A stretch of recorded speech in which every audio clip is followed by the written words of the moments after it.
Assalamualaikum warahmatullahi wabarakatuh. Kami dari kelompok 4 dengan saya Ratna Herawati dan teman saya yang bernama Siti Rahmawati, Muhammad Rifki, Mega Permatahati dan Rohmat Triono. Di sini kami akan menjelaskan PPh pasal 21. Yang pertama, apa sih pengertian dari pajak penghasilan 21 itu? Jadi, pajak penghasilan pasal 21 adalah pajak atas penghasilan berupa gaji, upah, honorarium, tunjangan, dan pembayaran lain dengan nama apapun yang diterima atau diperoleh wajib pajak orang pribadi dalam negeri sehubungan dengan pekerjaan, jabatan, jasa, dan kegiatannya. Nah, yang kedua itu pemotong pajak penghasilan pasal 21. Yang pertama, pemberi kerja terdiri dari orang, pribadi, dan badan. Itu biasanya dari karyawan langsung dipotong oleh perusahaan. Yang kedua itu pemotong pajak penghasilan pasal 21 adalah bendahara atau pemberi kas pemerintah. Itu yang kedua. Yang ketiga, dana pensiun, BPJS, dan lain-lain. Yang keempat adalah perusahaan, badan termasuk bentuk usaha tetap serta badan yang membayar honorarium. Terus selanjutnya itu tentang penerima penghasilan yang pegawai, menerima uang pesangon, pensiun atau uang manfaat pensiun, THT, termasuk hari beresnya. Bukan pegawai, anggota Dewan Komisaris atau pengawas yang tidak paham sebagai pegawai, mantan pegawai, peserta kegiatan. Peserta kegiatan meliputi peserta perlombaan, peserta rapat, konferensi, sidang, pertemuan, kunjungan kerja, peserta anggota kepanitiaan, peserta pendidikan pelatihan dan magang, dan peserta kegiatan lainnya.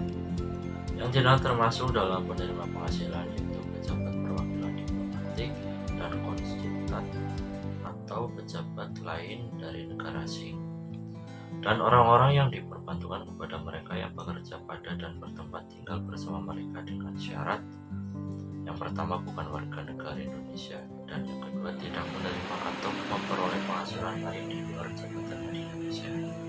Pejabat perwakilan organisasi internasional sebagaimana dimaksud dalam keputusan Menteri Keuangan nomor 611 KMK 04/1994 tanggal 23 Desember 1994 sepanjang bukan warga negara Indonesia dan tidak menjalankan usaha atau melakukan kegiatan atau pekerjaan lain untuk memperoleh penghasilan di Indonesia.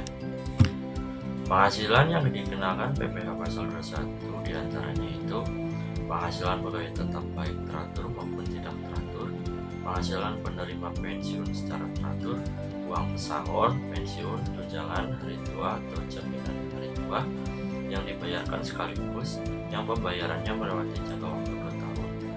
Penghasilan pegawai tidak tetap atau tetap bekerja lepas, imbalan kepada bukan pegawai, imbalan kepada peserta kegiatan, imbalan kepada Dewan Komisaris atau pengawas yang bukan merupakan pegawai tetap dan perusahaan yang sama, imbalan kepada mantan pegawai, dan penarikan dana pensiun oleh pegawai.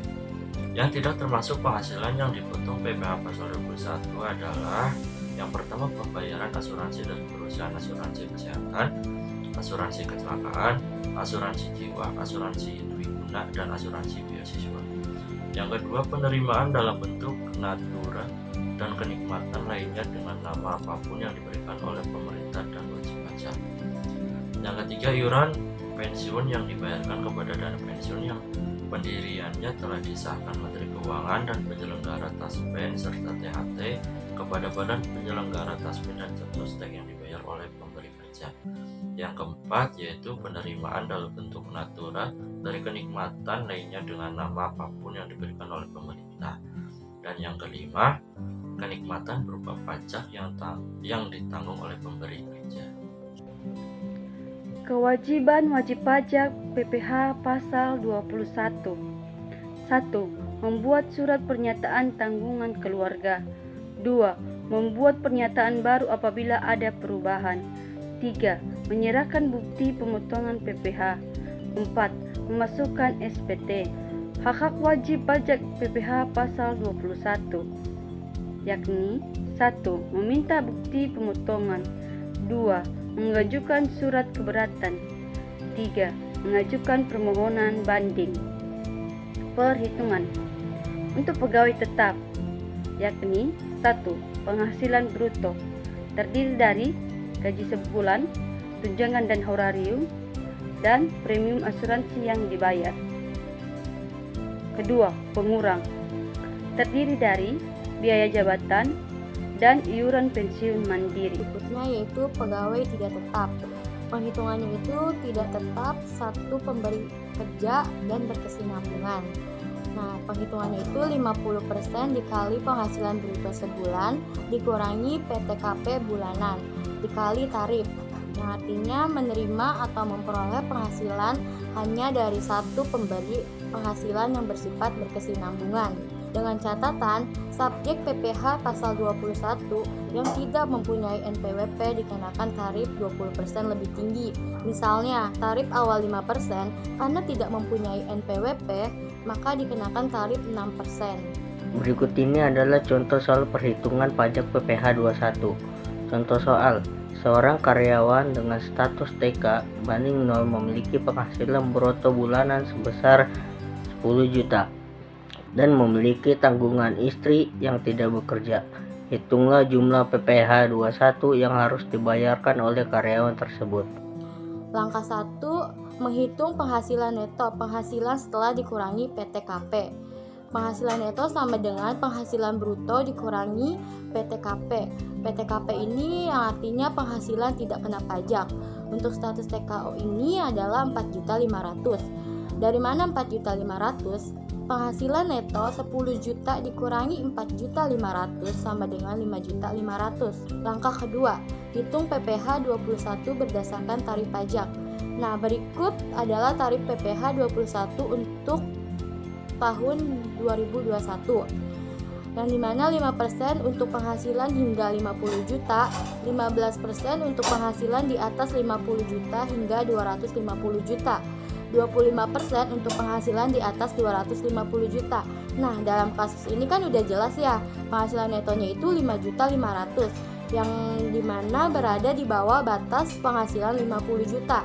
Jadi, sehingga tarif pajak yang ditetapkan adalah 5%. Tadi kan udah jelas 5% itu untuk penghasilan 50 juta. Nah, karena dalam kasus ini 5.500.000, jadi kita ambil 5% dari penghitungan yang tadi. Jadi PPh 21 penghasilan neto dikali tarif pajak 5.500.000 dikali 5% sama dengan 275.000. Jadi jumlah PPh 21 yang harus dibayarkan oleh karyawan tersebut adalah 275.000. Kesimpulannya adalah pajak penghasilan PPh 21 adalah penerima upah oleh pemerintah. PPh 21 akan memberikan banyak pajak berulang meskipun ada sedikit tugas yang diberikan oleh PPh 21 kepada karyawan yang berakibat jadi wajib pajak.